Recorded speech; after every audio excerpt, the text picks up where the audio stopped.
50대 아파트 주민이 20대 택배기사의 멱살을 잡습니다. 벽으로 밀치면서 얼굴까지 폭행합니다. 알고 보니 발단은 경비원과 택배기사의 시비였습니다. 어제 오후 6시 반쯤 택배기사가 배달 물건을 맡아달라며 경비실에 찾아갔습니다.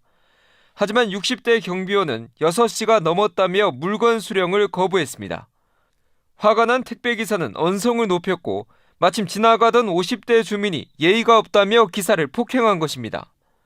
피의자가 젊은 사람이 너무 불손하다 이래가지고 이제 개입해서 이제 폭행 사건이 벌어진 거죠. 두 사람의 갈등은 이번이 처음이 아니었습니다. 며칠 전부터 이제 수납이라 바쁘다 보니까 늦게 가고 그러니까 좀 경비실에 늦게 온다고 뭐라 하셨는데 이게 제가 늦게 오면 이제 일단 소리부터 치고 시작하거든요. 너무 깨가 오면 우리가 그걸 갖다 가려가지고 돌려나오려고 이러면 힘이 들거든 지금 위원들이. 설 연휴를 앞둔 지난 10일에도 70대 경비원이 택배기사와 보관 문제로 말다툼을 하다 감정이 격해지면서 쓰러져 숨지기도 했습니다. 경비실에서 택배 물건이 사라지면 대부분 경비원이 책임을 져야 합니다. 이 때문에 고용이 불안한 경비원은 택배 보관 업무가 부담이 되는 것이 현실입니다. 한편으로는 맞벌이 등 빈집이 많은 아파트에서 경비실의 택배 보관이 효율성이 높은 것도 사실입니다. 입주자 대표자들과 또 다른 이런 걸 논의하는 좀 그런 회의체가 구성돼서 그 아파트의 상황에 맞게 해결하는 장치나 통로가 필요하지 않을까. 택배 보관을 둘러싼 갈등을 원만하게 풀어갈 사회 전체의 고민이 필요한 시점입니다. 4년여 동안 부산의 한 아파트에서 일해온 경비원 68살 A씨는 생계가 막막해졌습니다. 이달 말 재계약을 앞둔 동료 경비원과 미화원 29명 모두가 아파트 측에서 해고 통보를 받았기 때문입니다. 정말 황당하겠죠. 정년이 없으니까 열심히들만 일해주면은 오랫동안 근무할 수 있다라고 얘기를 해놓고 갑자기 나가라고 하면은. 해고된 노동자들은 모두 만 63세 이상의 고령자. 입주자 대표회의가 경비업체를 바꾸는 과정에서 노동자들의 연령 제한 조건을 만들어 새 업체로 고용 승계가 안 된 겁니다.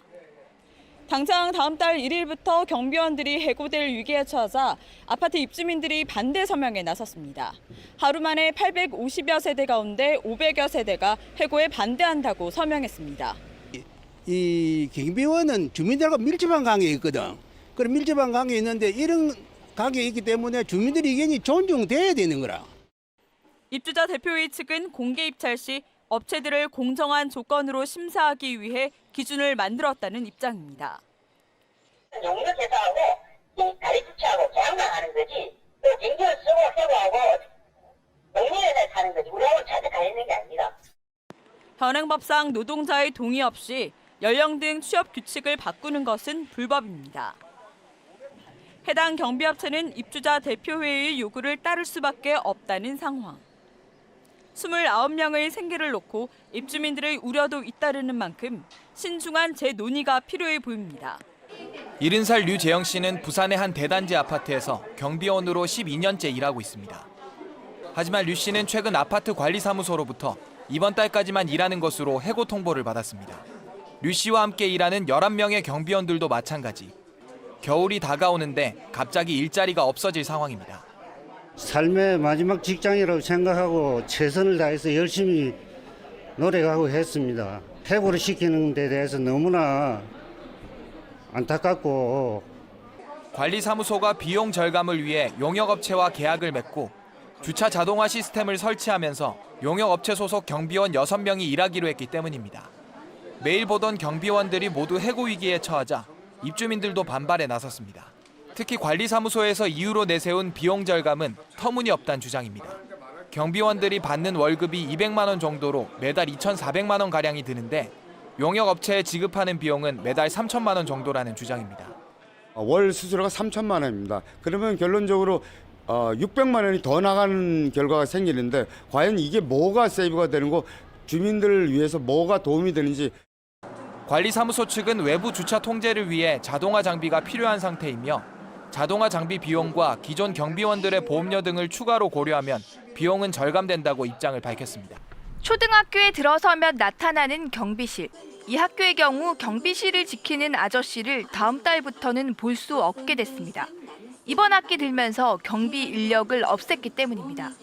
원래는 배움터 지킴이와 경비 인력 모두 2명이 학교 안전을 맡고 있었는데 이제는 1명만이 남게 된 것입니다. 부산시 교육청이 경비 인력에 대한 예산 22억을 올해 들어 삭감하면서 빚어진 일입니다. 학생 안전 강화 학교 130여 곳을 지정해 경비 인력 130여 명 예산을 지원해 왔는데 경비 예산이 삭감되면서 인력도 전원 감축된 것입니다. 예산이 조금 부족한 것도 사실입니다. 그래서 이제 CCTV와 배움터 지킴이로 해서 학생 보호를 정주하고자 이렇게 하고 있습니다. 하지만 학부모들은 벌써부터 걱정이 앞섭니다. 이거는 다른 거 충분히 줄일 수도 있는 건데 이걸 줄인다는 건 좀 아닌 것 같아요. 인터넷에도 이러한 사실을 알게 된 학부모들의 걱정이 쏟아지고 있습니다. 올해부터 초등학교에서 전면 실시되는 급식 예산이 부족하자 다른 예산을 삭감한 것 아니냐는 의혹도 학부모들 사이에서 제기되고 있습니다. 안전에 취약한 학교를 학생 안전 강화 학교로 지정해 집중 관리하겠다던 부산시 교육청. 하지만 예산이 부족하자 당장 학생들의 안전과 관련된 예산을 삭감하는 교육청의 행동은 이해하기 힘들어 보입니다.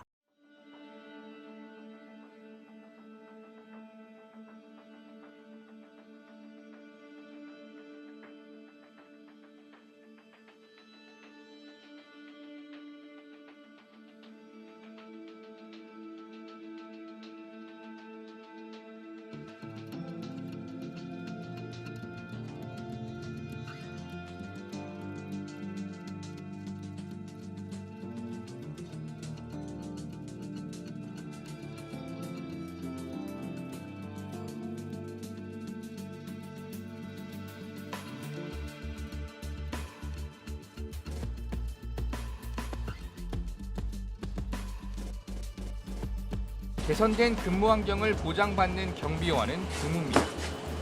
65세 이상 노년층의 24시간 맞교대로 항상 과로에 시달리는 경비원이 대부분입니다.